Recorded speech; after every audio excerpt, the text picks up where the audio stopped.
Friend, daughter, sister, cousin, godmom, auntie, and most importantly, grandma are all titles belonging to Christina Obregon, and they describe her in some way, shape, or form.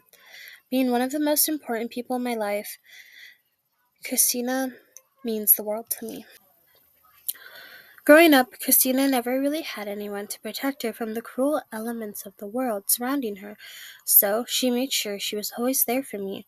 She had an extremely harsh life, with her glowing sunflower of a mother being her only light, until her ultimately late passing while grieving. The loss of her mom was hard, but when her youngest child became pregnant out of wedlock and in high school, Christina decided to give that child the chance she never had. At the ripe age of 2 weeks old, I was given to her to raise. Entrusted with the baby immediately after all of her children had finished high school, Christina was in no means prepared for me, but that never stopped her or Danny, her husband, from taking on the task of caring for me. Raising a child was by no means easy, but they always found a way to make it work out. With no stable employment, my papa would leave our rented room early in the morning to go collect recycling to ensure I had all my necessities, like diapers or clothes. At the end of his trips, he knew he could come back to my Nana's food, and little me waiting at the window for him, asking him what trinket he found for me this time. During my childhood, my Nana and Papa were the only consistency in my life. We had moved around a lot, but it never really mattered because we had each other at the end of the day. She always was something that no one could take away from me. Many tried, but I gave them a very hard time for it and ended up with my Nana, us both getting our way in the end. I'm her baby, whom she'll always have her way with. Being raised by my Nana and Papa was pretty cool. I always got to be around my cousins and around my family. Being very family-oriented, my Nana would always go and visit my great-grandpa, her dad, whenever we were over there. I would get to see my cousins like Isaac, Kalina, Gabriel, and Alina. Although we weren't the closest due to the large age differences, that doesn't mean we didn't have a sibling-like bond. Before me, there was Isaac, who was Nana and Papa's nieto, raised like a son and taken everywhere with them. He was the first grandchild they really took care of. I still recall fond memories of playing in the sun in the summer heat with water in our great-grandpa's backyard, or dyeing Easter eggs with my cousin Kalina at the kitchen table. His house held a lot of memories and weight in my heart because for a time I lived there with him. There isn't really a set place I grew up. However, there are a few places I do remember, and those are the ones I treasure the most. Looking back into my earlier childhood memories, some of my first are from Hellier Park, with my Nana and Papa, always there for me. Growing up, they had a venture pass, meaning they paid a one-time fee and never had to pay to get a park pass for the year.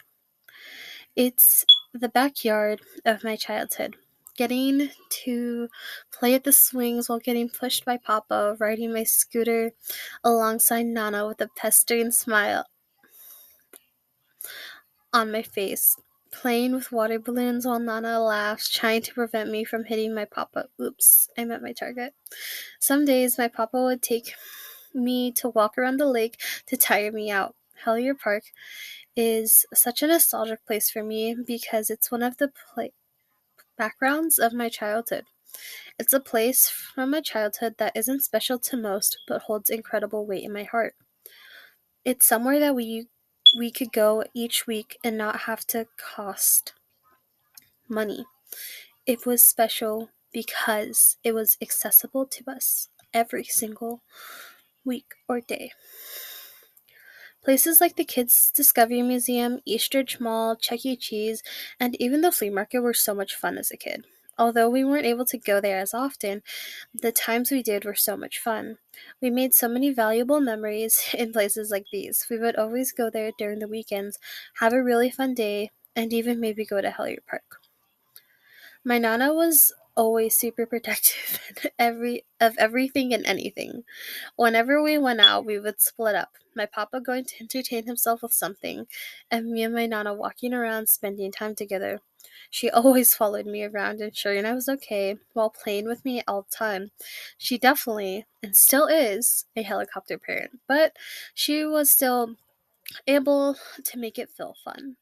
After each event, we would drag our feet to the car, super tired from whatever we just finished doing, knowing the cool and swift breeze at the park awaited us.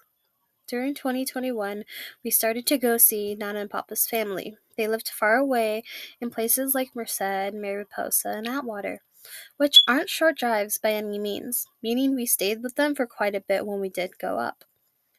It was such a fun place and such a fun time as we got to have a little bit more free time for ourselves throughout the day.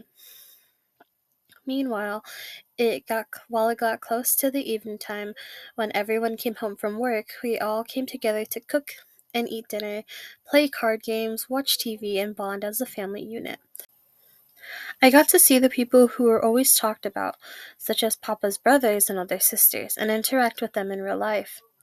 It was nice that, although they were scary at first, it was truly so fun being able to see our family, especially during such worrying times as the pandemic. During this time specifically, I began to develop headaches. While it was completely new and inexperienced to me, or so I thought, it was nothing new to my nana. I have I have chronic headaches that I don't always have a reason or rhyme to explain why I have them, but I have them every day, and although I've learned to become numb to the pain, they definitely affect my performance in things like academics. At the beginning, I was affected a lot more because I never knew what was going on and was very scared. Guiding me through it all and always lending a helping hand, Nana helped me through everything. Recently, I discovered that I kind of always had headaches. When I was younger, I would get them really badly, and my Nana would use her past experiences as a caregiver to help me out.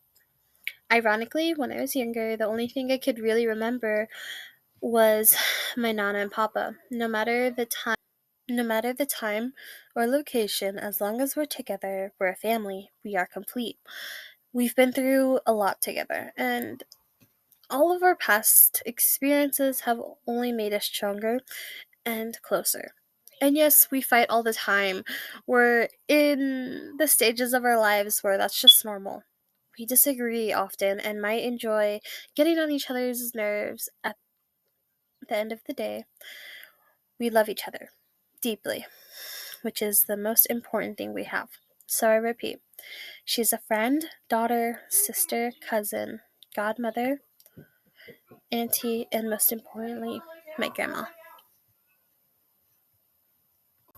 Happy birthday, Mom. And this is Kassie from the Warrior Times. I hope you have a good day.